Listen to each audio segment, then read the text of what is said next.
প্রতিটা জায়গায়, প্রতিটা ক্ষেত্রে আমাদের মতো সাধারণ জনগণের ভোগান্তির কোনো শেষ নেই।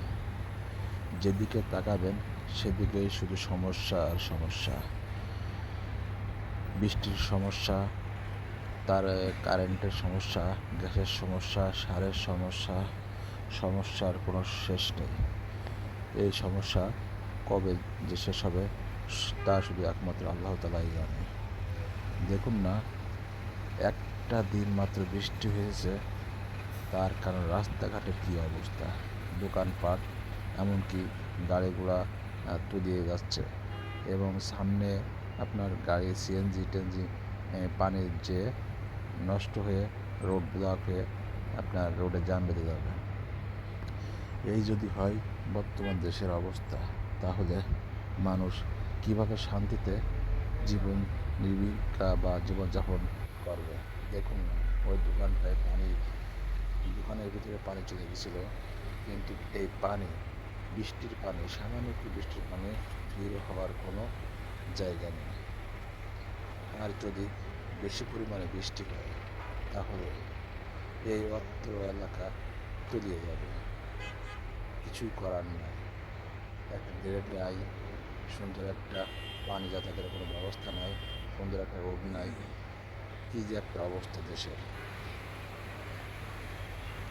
এই সমস্যার সমাধান কবে যে শেষ হবে তা একমাত্র আল্লাহ তাআলাই জানে।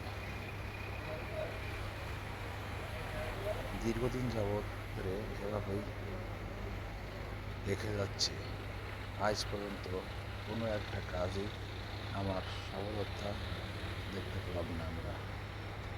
এটাই হলো আমাদের দেশের উন্নয়নশীল দেশ।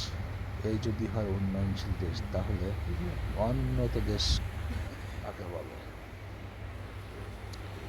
এভাবেই প্রতিনিয়ত আমাদের মতো সাধারণ জনগণের দুর্ভোগ পোহাতে হবে। পানি আছে, পানি যাওয়ার পথ নাই। বৃষ্টি হচ্ছে, প্রতিনিয়ত হচ্ছে না, মাত্র একদিন বৃষ্টিতে এই অবস্থা। যদি প্রতিনিয়ত বৃষ্টি হয় তাহলে কী অবস্থা হয়ে দাঁড়াবে আপনারাই বলুন, কমেন্ট করে জানাবেন। আশেপাশে এটা তো রোড আর রাস্তার পরে, তাহলে আশেপাশে বাড়িঘর দরজা কীভাবে আছে আপনারাই এটা বলতে পারবেন। রাস্তা উঁচু, তারপরে এই অবস্থা। ওই দেখো, ওই যে ওই পাশে যত বাড়ি টাড়ি আছে বা বিল্ডিং আছে, সব বিল্ডিংয়ের ভিতরে হাঁটু পানি।